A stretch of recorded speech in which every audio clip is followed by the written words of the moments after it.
يا مساء الخير، انا مريت. سيبكم بقى من القلي والشوي وجربوا معايا طريقه السمك بالطريقه دي. عايزه اقول لكم طعمه تحفه وشكله وريحته وعاملاه بتتبيله وخلطه حلوه قوي زي ما انتم شايفين. كالعاده في اتنين هنا بايظين عشان انا يعني كنت عايزه اقطع جزء من السمكه عشان اوريكم قد ايه مستويه قبل ما ابدا اصور اللقطه الاخيره. فتابعوا معايا الفيديو للاخر علشان تعرفوا بقى كل التريكات اللي تطلع معاكم صينيه السمك الحلوه دي. شكله خرافة. خرافه ولا خرافه؟ معايا كيلو من السمك، نضفته وغسلته كويس، وبعد كده هجيب شوية ملح وهرشه على السمك واسيبه ربع ساعة، وبعد كده هشطف السمك شطفة كمان علشان ده بيضيع اي زفارة.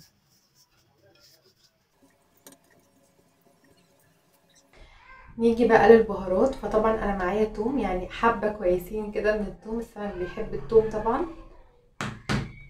وهنا معايا بقى ملح، تمام، نظبط الملح بتاعنا على حسب كمية السمك اللي احنا عاملينها. معايا كمون، طبعا السمك بيحب الكمون، وكزبرة، ومعايا بابريكا برضو، ومعايا ليمونة، ودول بقى شوية كزبرة على بقدونس على شبت. هحط شوية من الخل، يعني ممكن كده ربع كوباية، وهحط الثوم،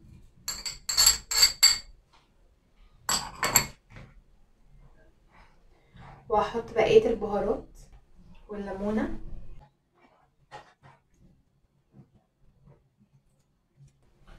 وشوية من البقدونس والكزبرة والشبت.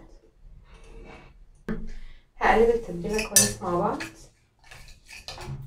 هشيل شوية بس من التتبيلة دي كده، يعني حبة صغيرين كده على جنب عشان هحتاجها قدام. السمك انا شطفته تاني من الملح وصفيته من المية كويس قوي، بقى كده جاهز معايا. هعمل فيه فتحات صغيرة كده. تاني حاجة، انا حجم السمك اللي جايباه صغير، بس انا بحب الحجم الصغير. الوصفة دي كمان هيليق عليها السمك اللي حجمه كبير قوي. انا هعمل فتحات كده عشان خاطر التتبيلة كمان تبقى بالشكل ده. وظهر السمكة نفس الكلام، يعني الوش والظهر.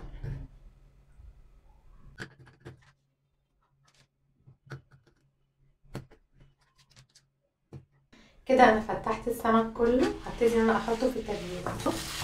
هحط التتبيله كده على السمك من جوه ومن بره بالشكل ده.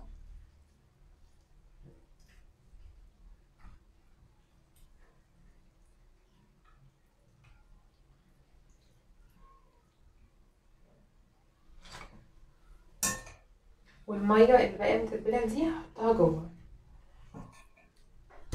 بالشكل ده كده. وبرده احط التتبيله يعني في الفتحات بتاعه السمكه كده.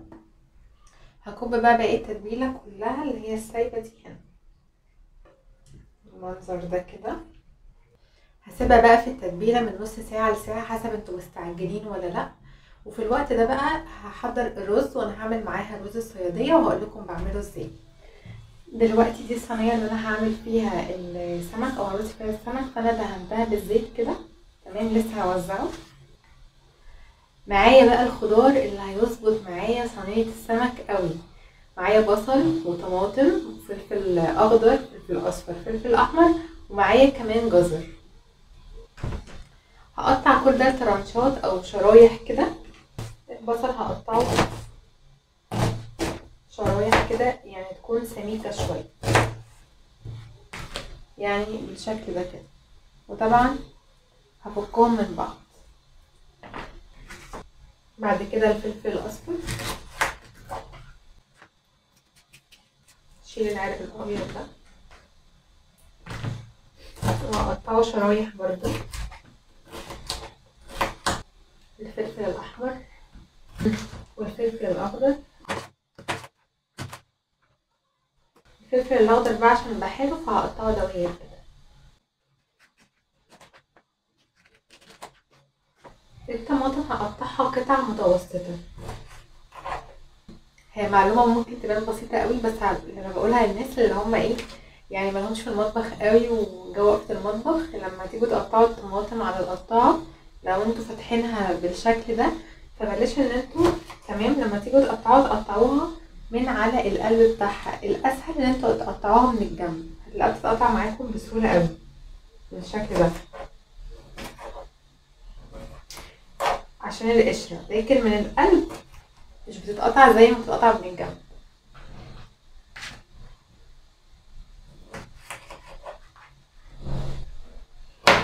كده بتبقى اسهل بكتير. كده هتلاقوا السكينه بتجري فيها على طول. الجزر بقى انا هبشره اسهل. هندهن بقى الصينيه كويس وابتدي ان انا احط بقى الخضار. هفكك البصل الاول، هقلب الخضار كله مع بعض كويس.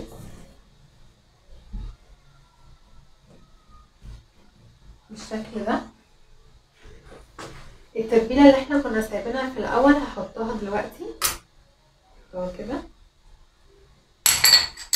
وفي نفس الوقت برضو هحط تاني شويه من التتبيله. هحط ملح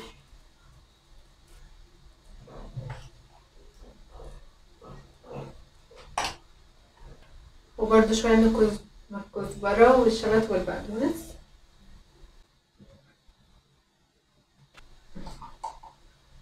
والكمون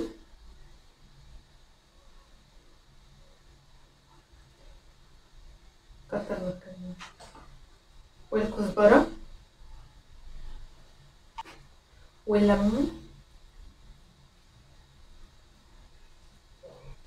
وشويه من الخل برضو.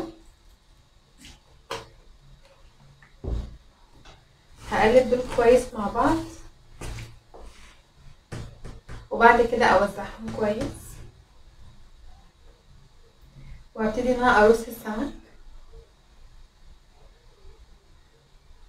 هاخد شويه من خلطه الخضار وهخليها برضو ايه يعني حبه كده جوه السمك.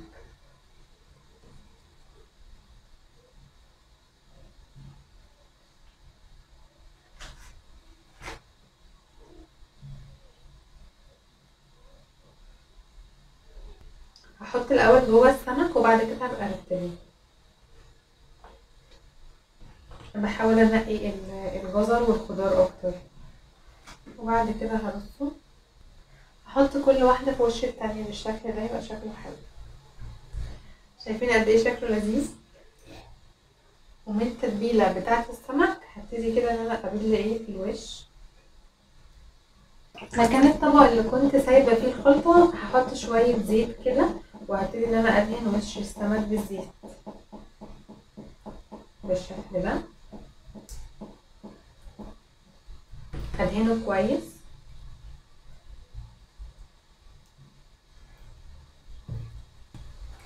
وكده الصينيه جاهزه معايا. هدخلها بقى الفرن في الرف اللي في النص، يكون الفرن ساخن قبلها ب10 دقايق، وهخليها في الاول على حراره عاليه وبعد كده هخليها متوسطه ومش هزوده ميه. تمام، هو كده كده الخضار ده هينزل ميه فمش هحتاج ان انا ازوده ميه. ولو عندكم مروحه في الفرن اي مروحه، لو عندكم مروحه في الفرن فشغلوها، مش هنحتاج ان احنا نشغل الشوايه. دلوقتي بقى نحضر الرز بتاع السمك. هحط شويه زيت كده كتار شويه وبعد كده هنزل ببصله كده متوسطه انا مقطعاها حتت صغيره، وهسيب البصل هقلبه يعني مع الزيت لحد ما ياخد لون ذهبي كده غامق شويه. وبعد كده هنزل بمعلقه كده من الصلصه. كل دوت بيدي لون حلو قوي للرز وطعم جميل. وبعد كده هقلب الصلصه مع البصل وهكون مجهزه بقى معايا رز حسب بقى الكميه اللي انتم متعودين عليها. انا تقريبا عملت حوالي كيلو الا ربع من الرز. هقلب الرز مع البصل والصلصة كويس وبعد كده هحط الملح بتاعي، برضو نظبط الملح حسب انتم متعودين. وبعد كده في الوقت ده انا سايبة البراد على النار يكون فيه مية بتغلي علشان اضيفه على الرز. هحط الملح وبعد كده هقلب كويس وبعد كده بقى هضيف المية. يعني انا كده بالعين، مش بعير بالكوبايات ولا اي حاجة، يكون المية مستواها اعلى من الرز كده بحوالي عقلة صباع. وبعد كده بخلي النار عالية وبغطي على الحلة حوالي بس كده 5 دقايق او اقل كمان بس المية تغلي وبعد كده بخلي النار شمعة وبغطي على الرز وبسيبه يكمل التسوية بتاعته. وادي الرز جاهز معانا.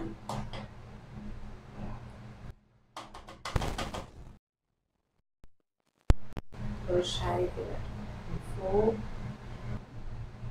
حاجة بسيطة يعني. وادي كده الرز جاهز معانا.